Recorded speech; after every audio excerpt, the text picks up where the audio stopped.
Brigadier Debashis Das এই মুহূর্তে আমাদের সঙ্গে সরাসরি রয়েছেন। ব্রিগেডিয়ার দাস, বাংলাদেশের যা পরিস্থিতি, সেখানে হিন্দুরা, সংখ্যালঘুরা দিনের পর দিন যে অবস্থায় যাচ্ছেন, আক্রান্ত হচ্ছেন, ক্রমশ রাষ্ট্রের মদতে আমাদের সীমান্তবর্তী দেশ তারা কি মৌলবাদী দেশেই পরিণত হচ্ছে শেষ পর্যন্ত? ব্রিগেডিয়ার দাস, একদম একেবারে তাই হচ্ছে। দেখুন, আমরা কয়েকদিন ধরে বাংলাদেশকে নজরে রাখছি, তাতে কিছু জিনিস আমাদের চোখের সামনে আসছে। একটা হচ্ছে বাংলাদেশ একটা অসহিষ্ণুতা, ভারত বিদ্বেষের পরিবেশ দেখতে পাচ্ছি এবং এটা উত্তরোত্তর বাড়ছে।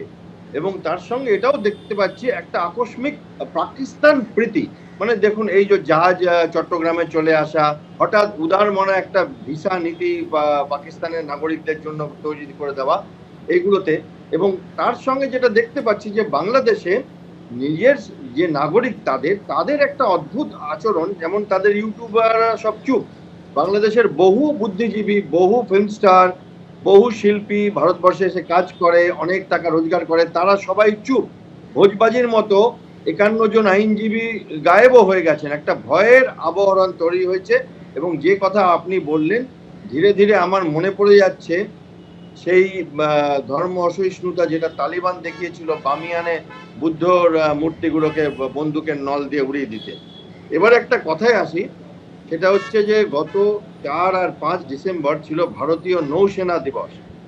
আমি স্থল বাহিনীর সেনার কাজ করেও এটা বলছি যে 4 আর 5 ডিসেম্বর 1971-এ ভারতীয় নৌসেনা তাদের তাণ্ডব নৃত্য দেখায় করাচি পোর্টের কাছে গিয়ে, এবং বহু ক্ষয়ক্ষতি করে পাকিস্তানের যুদ্ধ জাহাজদের। ইতিহাস যেমন মনে হচ্ছে ফিরে ফিরে আসছে না তো, আবার ভারতীয় নৌসেনাকে অন্য কোনো কারণে নামতে হবে না তো, তার সাথে বায়ুসেনারাও থাকবে না তো, জানি না। বাট বাংলাদেশ যেভাবে যাচ্ছে এবং আমাদের 4000 কিলোমিটার বর্ডার, আবার সেই 71-এর আমার স্মৃতি মনে হচ্ছে। আমরা তখন ছোট ছিলাম, যে রিফিউজি আসা এবং তারপরে ভারত সরকারের যে ডিসিশন নেওয়া, সেটা এই ডিসেম্বর মাসেই হয়েছিল। 16ই ডিসেম্বর ভারতবর্ষ বাংলাদেশকে একটি নতুন রাষ্ট্র হওয়ার জন্য প্রচণ্ডভাবে সাহায্য করে। এবং আজকে আমরা 6ই ডিসেম্বরে কথা বলছি, এবং আমার কেমন যেন মনে হচ্ছে বাংলাদেশ সেই পথে যাচ্ছে, আফগানিস্তানের মতো, সিরিয়ার মতো, ইজিপ্টের মতো, যেখানে আর কি ধর্ম অসহিষ্ণুতা এবং অন্য কারো কোনো বিচার থাকবে না, আমাদেরই শেষ বিচার। এবং একটা উন্মাদনার জায়গা এবং বাস্তব যে পরিস্থিতি, সেটাকে যে ভারতবর্ষ তাদের বড় প্রতিবেশী এবং পাশে ঘিরে রয়েছে ভারতবর্ষ, 96% বর্ডার বাংলাদেশের ভারতবর্ষের সঙ্গে, কিন্তু সেটা তারা মানতেই নারাজ। এটা একটা অন্ধকার দিক চলে আসছে এবং ভারতবর্ষের জন্য একটা বিব্রত, ভয়ের কোনো কারণ নেই, একটা উদ্বেগের কারণ যথেষ্ট আছে।